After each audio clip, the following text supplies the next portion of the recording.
sehat pemirsa. Nah itu tadi ya manfaat kalau misalnya kita itu menambah asupan serat nih dalam makannya kita sehari-hari. Benar, sayur-sayuran tadi ya. Betul, karena memang sudah terbukti nih, udah banyak sekali penelitiannya, bagus sekali untuk pencernaan kita, mencegah yang namanya risiko sembelit kanker. Sembelit dan juga risiko kanker usus besar. Ya. Iya, bagaimana dengan sayur asem? Sayur asem.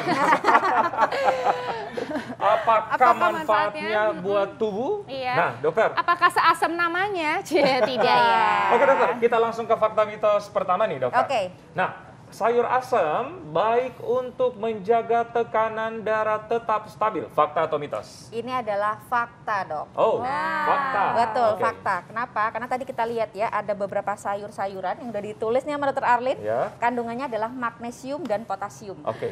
Kedua jenis kandungan ini ternyata membantu agar pembuluh darah itu lebih rileks atau relaksasi kalau kita biasanya bilang ya. Jadi di otot jantung maupun di pembuluh darah dia membuat rileks, jadi tekanan darahnya lebih stabil. Asalkan tadi temen makannya ini nggak malah memicu tensi meternya naik gitu ya. Betul ya. Jadi fakta ya, jadi bermanfaat menstabilkan. Ya, betul. Betul sekali ya. Jadi fakta atau mitos berikutnya nih dokter. Sayur asam ini katanya baik untuk kesehatan ginjal. Ini fakta atau mitos?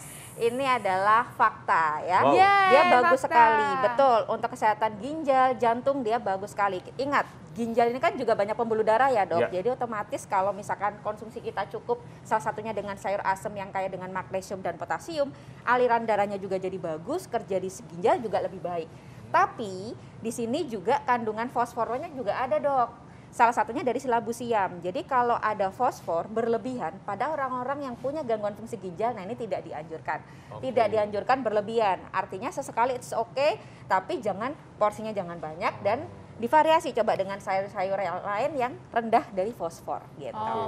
Nah memang keberadaan mineral nih ya, mikronutrien itu pun juga penting untuk kesehatan sel-sel kita, kesehatan organ kita, terutama ginjal ya dok. Betul. Tadi ya dokter bilang ada magnesium, potasium. Kalau kita lihat lagi ya, ini ada di mana aja, di labu siam, di melinjo, di kacang panjang ya dok. Dan itu semuanya ada di semangkok sayur asam. Pinter ya, dokter Alin ya?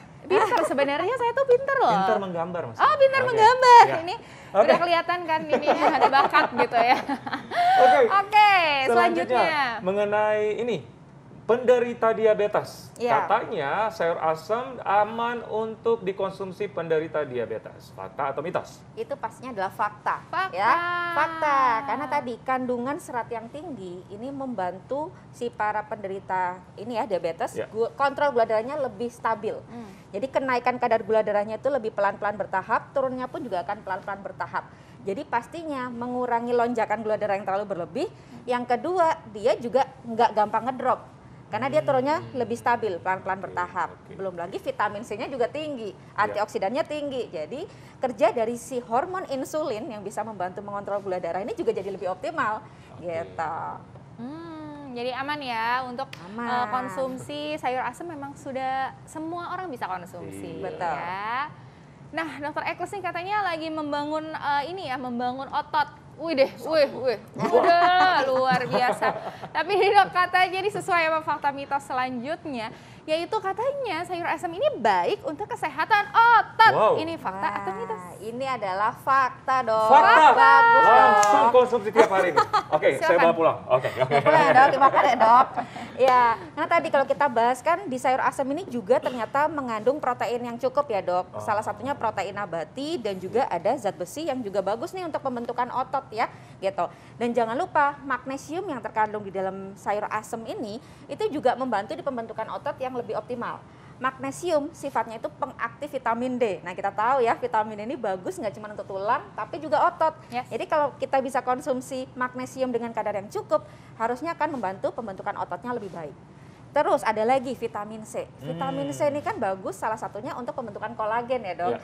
Jadi untuk pembentukan protein otot pun juga akan lebih optimal lagi. Gitu, Oke, jadi otot bagus, Iya. kulit juga terawat. Widih, lengkap Makanya ada nama sekali panjangnya nih, Apa, Dok. apa dokter? Sayur semangat. Oh, Jadi semangat untuk sehat ya. Semangat, oke, setuju. Nah, ini ada yang beredar di masyarakat, dokter, buat penderita asam urat, karena ada Oke. meninjaunya nih, dokter. Iya. Katanya nggak boleh dikonsumsi bagi penderita asam urat untuk sayur asam. Fakta atau mitos? Ini adalah mitos. Oh, mitos.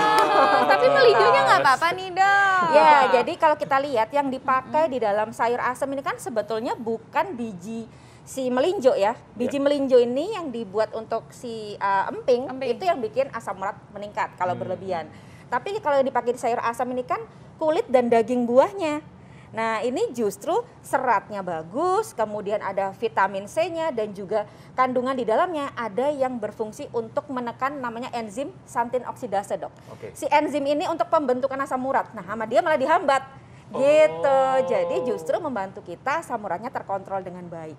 Jadi sebenarnya ya Tuhan itu sudah menciptakan buah melinjo tuh luar biasa Adil, loh. Dok, ya. Jadi adil. Jadi memang ada yang untuk menekan asam urat Betul. itu sebenarnya ada di si kulitnya dan si buahnya ya, si Iya, dagingnya betul. gitu ya, Dok Dagingnya, ya. iya. Betul. Jadi sebenarnya jangan dibuang justru ya, Dok ya. Justru. Justru ini sangat bermanfaat. Wih, Betul, luar biasa, luar biasa ya. sekali. Dan artinya nih setelah kita ketahui ya, kita bedah si sayur asam ini meskipun namanya asam, tapi ternyata khasiatnya sangat manis. Iya, itu namanya ya. semangat. Semangat. semangat. Ya. Oke, dokter. Nah, Iya. buat mengkonsumsi ini baiknya berapa banyak sehari, dokter? Kalau saya tuh langsung 3 kali sehari nih. Wow, Otot. wow. Bisa kan? Boleh, Oh. tapi kan tentunya paling bagus itu kita sayur divariasi, Dok. Jadi kalau memang mau mengonsumsi sayur asam mungkin boleh nih di siang sama malam hari biar seger-seger, tapi kalau pagi mungkin yang lain karena terutama untuk orang-orang yang punya riwayat asam lambung gitu ya, dia mau beraktivitas pagi hari sebaiknya jangan yang terlalu asam. Nanti asam lambungnya bikin dia nggak nyaman beraktivitas. Nah, sayurnya boleh yang lain gitu, Dok. Gitu. Dan tentunya tetap penting juga untuk kita memperhatikan dalam satu hari makanan juga harus bervariasi ya, Betul, Dok ya. betul. Jadi kita bisa mendapatkan makronutrien, mikronutrien itu yang bervariasi, Iya. antioksidannya juga bervariasi. Betul. Ya. Kebutuhan sekali. gizi terpenuhi ya. Iya, Betul, saling ya. melengkapi gitu ya. Yes, Iya. betul. Baik, dokter, terima kasih untuk penjelasan tentang sayur Yes. semangat ya. Semangat. Semakin semangat ini. Semangat. Oke. Nah, kita harus tetap semangat, pemirsa dan dokter sekalian, karena Yes. kita akan membahas mengenai selanjutnya yaitu infeksi paru. Seperti apa pembahasan dan bagaimana cara mengatasinya? Kita saksikan setelah yang satu ini.